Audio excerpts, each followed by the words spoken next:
আল্লাহ পাক কিয়ামতের ময়দানে হযরতে বেলালকে জিজ্ঞাসা করবে, বেলাল, ঈমান মানে কি? হযরতে বেলাল চোখের পানি ছেড়ে দিয়ে বলবে, রব্বুল আলামিন, ঈমান মানে আমি এতটুকুই বুঝি, যখন আমি একমাত্র আপনার প্রতি ঈমান আনার কারণে আমাকে শয়তানগুলো গরম বালুর উপরে আমাকে চিৎ করে শোয়াইয়া দিয়ে আমার বুকের উপরে পাথর চাপিয়ে দিয়ে বলেছিল, আল্লাহকে ছেড়ে দে, বিশ্ব নবীকে ছেড়ে দে। আমি তো ওই দিন ছেড়ে দিই নাই। আমি শয়তানগুলোর মুখের উপরে জবাব দিয়েছিলাম, আহাদ আহাদ আহাদ।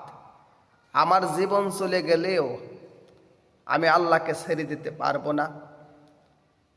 এর আমাকে চাবুক মেরে আমার শরীরটাকে ক্ষত বিক্ষত করে দিয়েছিল।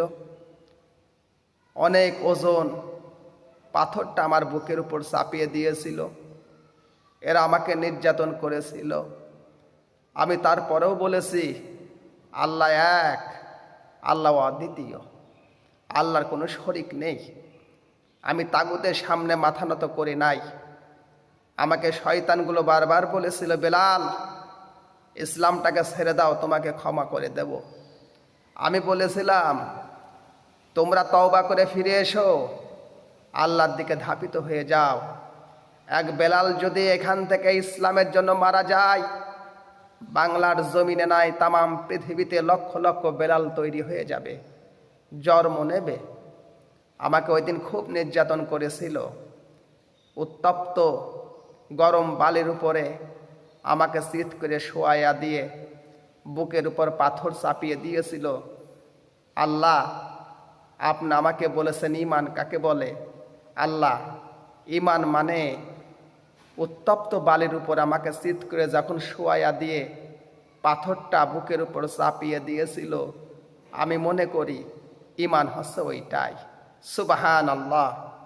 আমরা এক আল্লাহর প্রতি ঈমান এনে রসুলকে ভালোবেসে এই জীবনটা আল্লাহর রাস্তায় ধাপিত যদি করতে পারি, মহান রব যদি খুশি হয়ে যায়, কিয়ামতের ময়দানে আল্লাহ পাক আমাকে আপনাকে ক্ষমা করে দেবে। যত বাধা আসুক না কেন, বাধার সামনে মাথা নত করব না। আল্লাহ তাআলার সামনে মাথা নত করে জীবনটা উৎসর্গ করতে রাজি আছি। আল্লাহ পাক আমার আপনার সবাইকে কবুল করুক, আমিন।